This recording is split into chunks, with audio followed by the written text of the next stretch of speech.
Bonjour, c'est Nicolas du site utilisersonmac.com. Je vous propose aujourd'hui de répondre enfin à une question que l'on me pose depuis très longtemps. Comment je crée mes vidéos? Quel logiciel j'utilise? Quel matériel me sert? Etc. etc. Avant de rentrer dans le vif du sujet, la traditionnelle auto-promo, abonnez-vous à la newsletter de mon site. Je rappelle que c'est gratuit et que cela vous donne accès à des conseils exclusifs. Le lien en haut à droite de cet écran ainsi que dans la description de la vidéo. Mais donc, maintenant que vous êtes tous abonnés à ma newsletter, sans exception, on entame tout de suite le sujet du jour, comment je réalise mes vidéos. Je précise tout de suite que je vais nommer du matériel et des logiciels, mais il n'y a évidemment aucune sponsor de ma part, je ne suis payé par personne pour en parler, et d'ailleurs le matériel et les logiciels que j'utilise, eh bien j'ai dû les payer, et il n'y aura pas non plus de lien d'affiliation pour les acheter. Alors, pour commencer, les vidéos, je les scripte. Oui, si vous pensiez que dès que j'ai une idée de vidéo, je lance la caméra, le micro et que je me lance, eh bien, c'est raté. Je scripte au mot près toutes mes vidéos. Enfin, quasiment toutes. Et cela me permet d'avoir une diction qui n'est pas hésitante, ce qui donne des vidéos beaucoup plus fluides que si je ne scriptais pas. Comme vous le voyez, ce script est tout bêtement réalisé avec l'app TextEdit qui est intégrée dans tous les Mac. Cela me donne un document au format RTF, format vraiment passe-partout et très léger, donc c'est idéal. Pour info, mes scripts sont enregistrés sur iCloud Drive, plus précisément sur mon iCloud Drive personnel, mais ils sont partagés avec mon iCloud Drive de démonstration, ce qui me permet de les écrire à la fois sous ma session personnelle, le plus courant, mais également sous ma session de démonstration, celle où je me trouve en ce moment. Par exemple, lorsque je dois utiliser des documents de démonstration pendant mes manipulations, ça me permet de caler l'utilisation de ces documents. Mais le premier intérêt de les mettre sur iCloud Drive, pour moi, c'est de pouvoir les écrire à la fois sur mon iMac et mon MacBook Pro. D'ailleurs, mon iMac étant bloqué sur Catalina, qui est une vieille version de macOS, TextEdit a également l'avantage de ne pas se soucier de ces différences de version. Comme je vous l'ai dit, c'est du simple RTF. Bon, une fois que le script est prêt, qu'est-ce que je fais? Eh bien, j'utilise AirDrop pour le transférer sur mon iPad. Alors, je précise que ma tablette est rarement connectée à Internet puisque je n'ai pas de Wi-Fi chez moi. C'est pour cela que je transfère le script. S'il n'y avait pas de Wi-Fi, comme mon identifiant de démonstration est connecté sur mon iPad, je n'aurais qu'à aller dans iCloud Drive ou plutôt dans Fichier pour y accéder. Mais donc, une fois ce fichier transféré, il ne me reste plus qu'à le copier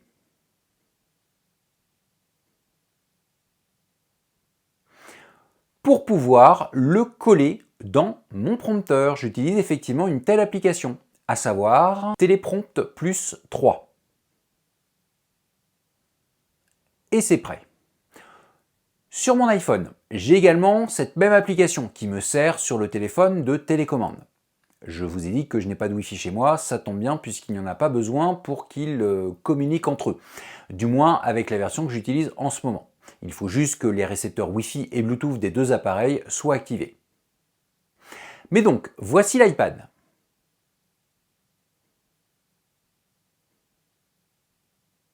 Et voici mon script.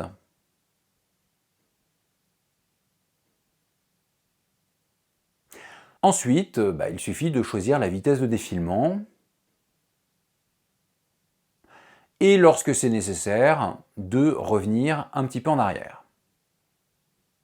Bon, petit aparté sur le prompteur. Dans ma vie personnelle, certains de mes proches m'ont déjà fait part de leur étonnement lorsqu'ils ont appris que j'utilise un prompteur.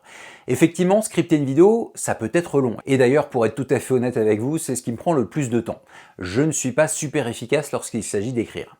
Or, avant de créer le site Utiliser son Mac, je tenais un Apple Shop, donc j'ai été employé par Apple directement, et l'une de mes tâches consistait à réaliser des démonstrations directes, des démos live de certains logiciels du Mac ou du système Mac directement. Évidemment, il n'y avait pas de prompteur, d'où l'étonnement de certains de mes proches, puisque maintenant, je ne peux plus m'en passer. Bon, il faut bien comprendre que mes démos live sur un Apple Shop et les vidéos que je fais en ce moment n'ont rien à voir. Les démos live, je réalisais les mêmes chaque jour, et pour certaines, plusieurs fois par jour. De plus, je ne les changeais qu'une ou deux fois par an. Donc, je prenais le temps de les travailler avant de réaliser la première, et même si la première n'était jamais parfaite, pour du direct, c'était très largement suffisant. Sachant qu'au bout de 2 semaines, avec les mêmes démos, il n'y avait plus aucun problème. Par contre, les vidéos que je fais, je ne les réalise qu'une seule fois, donc je ne vais pas passer 2 semaines à les répéter encore et encore, juste pour les mettre en ligne une fois. De plus, une démo en direct devant un public n'amène pas les mêmes exigences qu'une vidéo filmée et calée ensuite à la seconde près. Bref, tout ça pour dire que je scripte mes vidéos afin que le résultat soit plus agréable à regarder pour vous. Puisque je viens de vous montrer l'application qui me sert de prompteur, je précise que mon prompteur matériel, c'est juste un bricolage que mon père a réalisé fin 2013. Je lui remercie d'ailleurs. Quoi qu'il en soit, qui dit prompteur en fonctionnement dit enregistrement. Pour filmer, en ce moment du moins, j'utilise mon Canon 60D pour la vidéo et un micro Digimic depuis peu pour l'audio. C'est lui.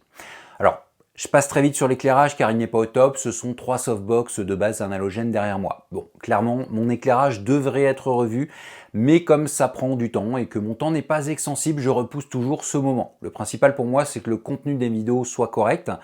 Pour la forme, je vous avouerai qu'on verra un peu plus tard. Et dernier point concernant l'enregistrement, j'utilise depuis plusieurs années un fond vert de ce type.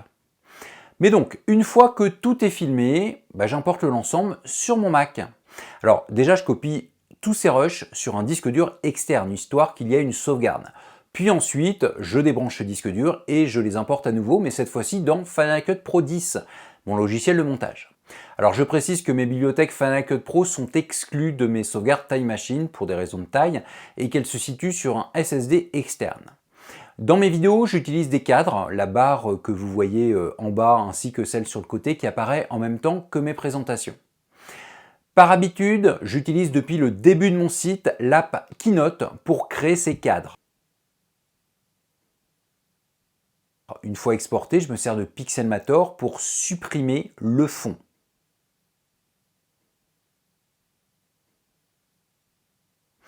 Alors, pour ceux qui se servent de Keynote régulièrement, vous allez peut-être me dire qu'il n'y a pas besoin de passer par Pixelmator puisque Keynote peut le faire directement à l'exportation.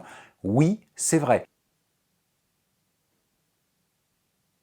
Sauf qu'en général, je réalise cela sur mon iMac et que mon iMac étant sous Catalina, ma version de Keynote est ancienne et ne propose pas cette option. Bon, après ça ne me perd pas non plus beaucoup de temps, donc ce n'est pas bien grave. Quoi qu'il en soit, je me sers de ces cadres pour séparer les moments en face cam et ceux où je vais mettre l'enregistrement de l'écran de mon Mac ou de l'un de mes appareils mobiles. Car oui, je monte l'intégralité de la vidéo que j'ai filmée avant d'enregistrer les captures de mes appareils, ce qui d'ailleurs m'oblige de temps en temps à refaire un raccord audio quand je vois qu'il y a une chose qui cloche. Mais c'est relativement rare. Évidemment, une fois que ce montage que j'appelle pour mon organisation personnelle le montage primaire est fini, je réalise mes keynotes. Puis je les exporte en vidéo pour les intégrer à Final Cut. Et enfin, je les cale par rapport à l'audio de la vidéo. Alors évidemment, tout ça, c'est présent devant vous sur un petit écran, mais je ne monte quasiment que sur mon iMac qui a un écran 27 pouces. Et les rares fois où j'ai dû le faire sur mon MacBook Pro, j'ai branché ce dernier à un écran externe. Mais maintenant, on va passer à ce qui m'est le plus demandé. Comment j'enregistre la vidéo de mes écrans? C'est ce qu'on appelle réaliser un screencast. J'utilise l'application ScreenFlow sur mon Mac. Et pour les iPhones ou iPad, j'utilise aussi ScreenFlow, toujours sur mon Mac, puisqu'il est capable, lorsque l'appareil mobile est connecté au Mac avec son câble USB, d'enregistrer ce qu'il y a dessus. Alors il y a certaines exceptions concernant les iPhones et iPad, à savoir lorsque je dois brancher un quelconque appareil à sa connectique. Je ne peux plus, dans ces cas-là, connecter l'appareil au Mac pour l'enregistrer. Depuis plusieurs années, lorsque ce cas précis arrive, j'utilise l'enregistrement proposé directement par iOS et iPadOS. Avant que cela existe, je me servais sur mon Mac de l'application Reflector qui me permettait d'envoyer via AirPlay la vidéo de mon iPhone ou de mon iPad dessus et donc de l'enregistrer. Le logiciel ScreenFlow, en plus de l'enregistrement, me permet de monter la vidéo qui a été enregistrée. Par exemple, rajouter des zooms sur certaines portions de l'écran.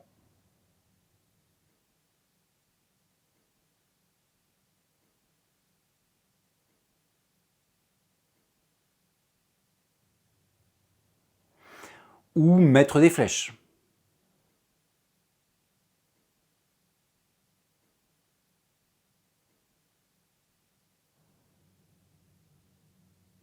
Etc.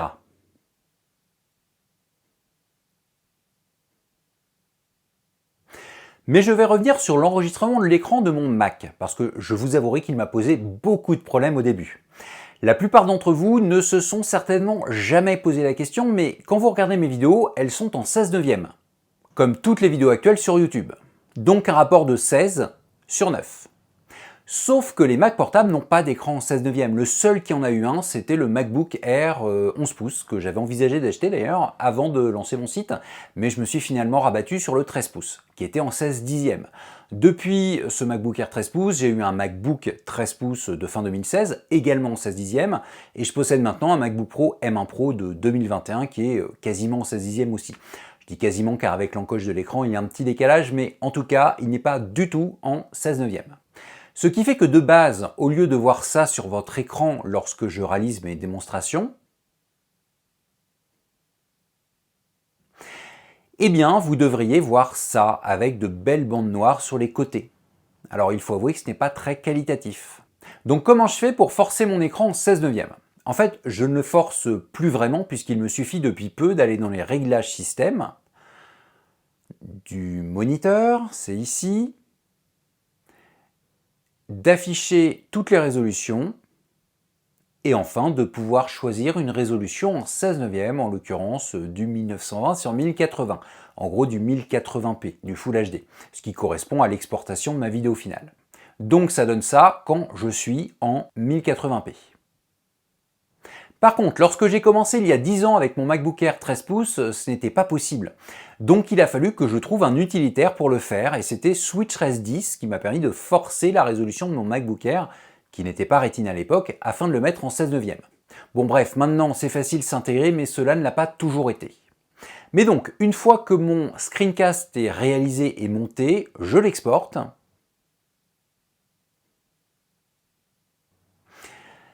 Et ensuite, je l'intègre à Final Cut.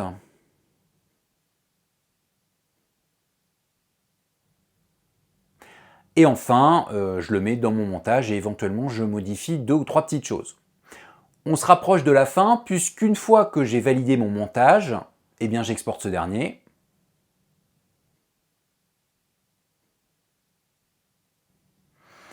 Pour ensuite le repasser à la moulinette de Handbrake, ce qui me permet d'avoir un fichier plus léger et donc qui sera envoyé plus rapidement sur YouTube. Mais à partir de là, ma vidéo est créée, donc je vais m'arrêter. Vous savez tout sur le process que j'utilise pour créer mes vidéos. Alors bien entendu, je le redis, le plus long, ce n'est pas le tournage, ou le montage de la vidéo, ou la réalisation des screencasts, mais bien l'écriture du script que je suis toujours un peu long à réaliser. Cette vidéo est finie. S'il y a des questions supplémentaires, dites-le moi dans les commentaires, j'essaierai d'y répondre, voire de créer une vidéo FAQ s'il y a beaucoup de questions. Si vous avez trouvé cette vidéo intéressante, je vous invite évidemment à la partager au maximum autour de vous et à mettre un petit pouce vers le haut. Abonnez-vous à ma chaîne YouTube et à la newsletter de mon site, j'offre gratuitement aux abonnés de ma newsletter des conseils exclusifs qui ne sont disponibles ni sur le site utilisersonmac.com ni sur la chaîne YouTube correspondante. Si vous ne vous abonnez pas, j'arrêterai de scripter mes vidéos et le résultat sera nettement moins bon. Plus sérieusement, je vous donne rendez-vous pour une prochaine vidéo. À très bientôt.